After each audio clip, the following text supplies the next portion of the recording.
আসসালামু আলাইকুম। শুরু করতে যাচ্ছি আমৃত্যু ভালোবাসি তোকে। লেখনীতে ফারজানা মনি। সিজন ৩ পর্ব ১৩৬। শোভার মনটা আজ বেশ খারাপ। আজকাল বাড়িতে অহরহ বিয়ের প্রস্তাব লেগেই আছে। যেহেতু বাবা বেঁচে নেই, তাই ঘরের সম্মান বজায় থাকতে থাকতে মা বিয়ে দিয়ে দিতে চায়। গতকাল একটা বিয়ের প্রস্তাব এসেছে।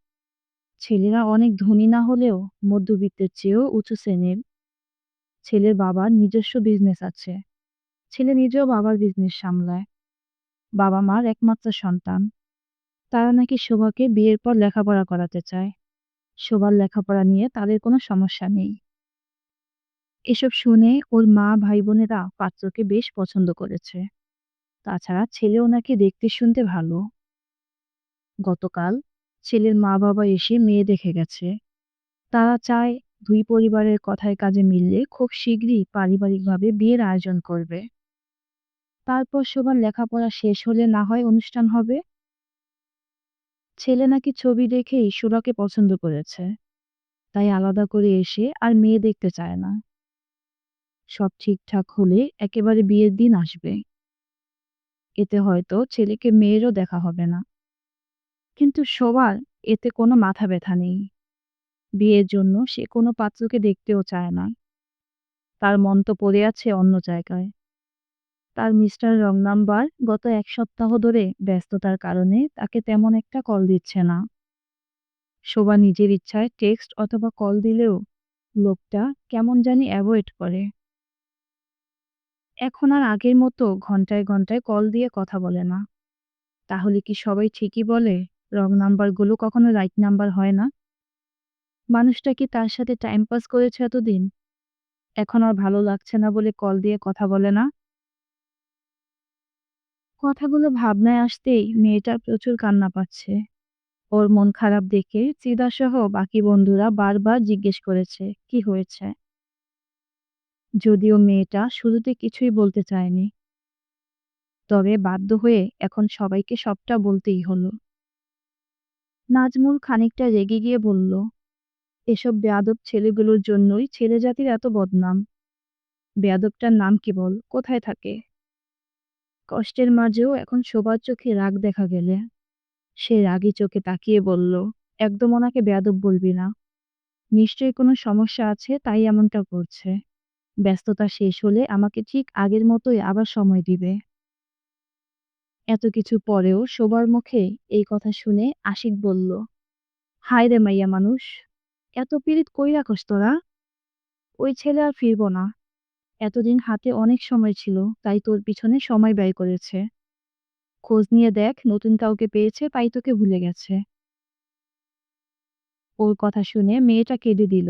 সেটা দেখে জুই আশিককে ধমকে বলল, আন্দাজে কথা বলিস কেন? হতেও তো পারে ভাইয়া কোনো সমস্যায় আছে। সজীব জুইয়ের উদ্দেশ্যে বলল, ওর রং নাম্বারের প্রেমিক তোর কোন জন্মের ভাই? এত দরদ দেখাইতেছিস যে? শোন সজীব, এটা একটা বেসিক ম্যানার্স। রক্তের ভাই ছাড়া আর কাউকে ভাই ডাকা যাবে না এমন কিন্তু কোথাও লেখা নেই। তাছাড়া আমাদের নবীজি বলেছে মুসলমানরা একে অপরের ভাই ভাই। হ, তাইলে তোর জামাইরে গিয়া তুই ভাই ডাক। এসব কথা শুনে জুইয়ের মেজাজ প্রচন্ড গরম হচ্ছে। সে কিছু বলবে তার আগেই নাজমুল সবগুলোকে ধমকে বলল, ওই, তোরা চুপ করবি? অতঃপর শোভার দিকে তাকিয়ে বলল, আপা, দয়া করিয়া আপনার ভদ্র প্রেমিকের নাম ঠিকানাটা দেওয়া যাবে? ওর এমন বিনীত কণ্ঠস্বর শুনে সকলেই অদ্ভুত নয়নে তাকালো। শোভা ফুঁপিয়ে কেঁদে উঠে বলল, আমি জানি না তার নাম ঠিকানা। আহা, কত ভদ্রলোকের সাথে প্রেম করিয়াছেন আমাদের আপা। এখন এত বড় শহরে আমরা তাহাকে কোথায় খুঁজিয়া পাইব? সিধা হাতের স্কেলটা দিয়ে নাজমুলের বাহুতে একটা চাপড় মেরে বলল, সিরিয়াস মুহূর্তেও তোর মজা করা যায় না, তাই না? নাজমুল ব্যথাতুর আর্তনাদ করে বলল, আহ, শয়তানের নানি ত্রিধা রানী, ব্যথা পাইছি অনেক। ব্যথা পাওয়ার জন্যই দিয়েছি। নাজমুল এবার শোভার দিকে তাকিয়ে স্বাভাবিক কণ্ঠে বলল, তোর পেয়ারের রং নাম্বারের নাম্বারটা দে তো, দেখি কিছু করতে পারি কিনা। শোভা প্রশ্নবোধক দৃষ্টিতে তাকালো নাজমুলের দিকে। সেটা দেখে নাজমুল বিয়োজুগল কুঁচকে বলল, নাম্বার দিতে না চাইলে ঘটকের আনা পাত্রকে বিয়ে করে মর সেমরি। ওর কথা শুনে শোভা আর কিছুই বলল না। চুপচাপ নিজের হাতের ফোনটা এগিয়ে দিল নাজমুলের দিকে। নাজমুল নাম্বারটা নিয়ে বলল, তোরা থাক, আমাকে যেতে হবে। সেটা শুনে আশিক বলল, আমিও যাব, চল একসাথে যাই। নাজমুল আশিককে থামিয়ে দিয়ে বলল, আমি আমার শ্যামকন্যার কাছে যাই, তুই কই যাবি? আশিক দাঁত কেলিয়ে হেসে বলল, যা তাহলে, দেখিস জুনিয়র আপার হাতে আবার ঝাড়ু পেটা খাস না। ধীরে ধীরে সকলেই যাচ্ছে তাদের গন্তব্যে। তাই শোভা নিজেও চলল বাড়ির দিকে। সত্যি বলতে আজকে বাড়িতে যেতে ইচ্ছে করছে না। বাড়িতে গেলে নিশ্চয়ই আবারও বিয়ে নিয়ে আম্মু জোরাজুরি করবে। বাড়িটা এখন নরক মনে হয়। কিন্তু তার যে আর কোনো ঠিকানা নেই। ভরসার মানুষটাও যে হাত ছেড়ে চলে গেছে। মেয়েটা আকাশের দিকে তাকিয়ে একটা দীর্ঘশ্বাস ফেলল। সিদার গাড়ি আসতেই সেও বাড়িতে চলে গেল। যেতে যেতে আহিয়ান ভাইয়ের সাথে প্রায় ৩০ মিনিটের মতো ফোনে কথা হয়েছে। এদিকে নাজমুল বাইকের গতি কমিয়ে ছুটল তার শ্যামকন্যার পিছু পিছু। রিধি ভার্সিটির পেছনের রাস্তার গলি দিয়ে হেঁটে যাচ্ছিল টিউশন পড়াতে। সে প্রতিদিন ভোর সকালে একটা টিউশন করে ভার্সিটিতে আসে। তারপর ভার্সিটি শেষ করে ২টা টিউশন পড়ায় এবং বিকেলে হোস্টেলে ফিরে। আর গত কয়েকদিন ধরে এই পুরোটা সময় নাজমুল ওর পিছু পিছু যায়। রিধি আজকে বারবার পিছু তাকাচ্ছে। সিনিয়র ভাইয়ার প্রতিদিন তাকে ফলো করা বিষয়টি তার নজর এড়ায়নি।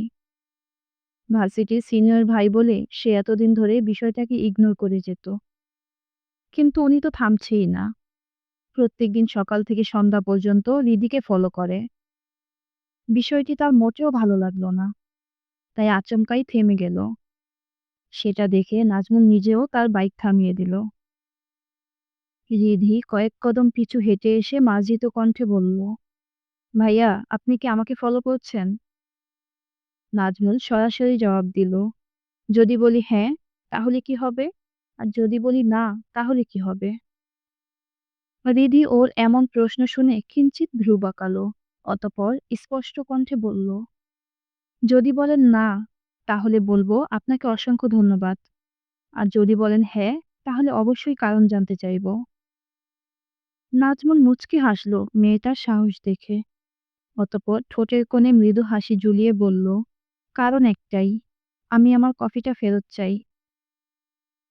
রিধি আশ্চর্য কণ্ঠে বলল, কি? হ্যাঁ ম্যাম, এত তাড়াতাড়ি ভুলে গেলেন? ওই যে সেদিন ক্যান্টিনে বসে উপন্যাসের মাঝে ডুবে গিয়ে আমার কফিটা কেড়ে খেয়েছিলেন, আমি সেই কফিটার কথাই বলছি। রিধি জানে সিনিয়র ভাইটা হেয়ালি করে কথা বলছে, তবুও সে কোনো ঝামেলায় পড়তে চায় না। ভেবে বলল, সেদিনের বিষয়টা একটা মিস্টেক ছিল, তার জন্য আমি আন্তরিকভাবে দুঃখিত। আমি আপনার কফির দাম দিয়ে দিচ্ছি। বলেই সে ব্যাগে হাত দিয়ে টাকা বের করতে চাইল।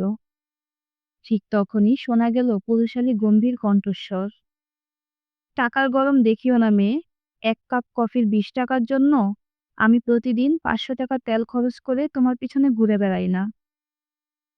হৃদি এবার দুহাত ভাঁজ করে বেঁধে বলল, তাহলে কেন ঘুরে বেড়ান? নাজমুল ইতিমধ্যেই বাইক থেকে নেমে দাঁড়িয়েছে। হৃদের মুখের দিকে হালকা ঝুঁকে ফু দিয়ে কপালের সামনে থাকা বেবি হেয়ারগুলোকে সরিয়ে মসৃণ কণ্ঠে বলল, তোমার সাথে প্রতিটা বিকেল হাঁটতে চাই, নরম রোদে ছায়া রোদের গল্প বুনতে চাই, বর্ষাকালে একসাথে বৃষ্টিতে ভিজতে চাই, তোমার ভেজা চুলে বেলি ফুল গুজে দিতে চাই, প্রতিটা শীতে এক চাদর গায়ে জড়িয়ে কুয়াশার ভেতর হারিয়ে যেতে চাই, প্রতিটা বসন্তে রঙিন কৃষ্ণচূড়ার কাউন পরিয়ে তোমাকে আমার মনের রাজ্যে রানী বানাতে চাই, আর বৈশাখের মেলায় গিয়ে তোমার হাতে রেশমি চুড়ি পরিয়ে দিতে চাই। পরিশেষে তোমাকে আমার বউ বানাতে চাই। হবে আমার বউ? রিধি স্তব্ধ হয়ে আছে এসব শুনে। নাজমুল ওকে নির্বাক নয়নে তাকিয়ে থাকতে দেখে আচমকা হেসে দিয়ে বলল, আপাতত তোমার সাথে ১ কাপ কফি খেতে চাই। সেটুকু সময় তো এই অদমকে দেওয়াই যায়। রিধি ঢোক গিলে গলা পরিষ্কার করে বলার চেষ্টা করলো, না মানে ভাইয়া, আমার জরুরি কাজ আছে। স্টুডেন্ট ওয়েট করছে, আমাকে যেতে হবে। কিন্তু মেয়েটার কণ্ঠ যেন ভেঙে ভেঙে আসছে। তবুও নাজমুল বুঝলো ওর প্রতিটা কথা।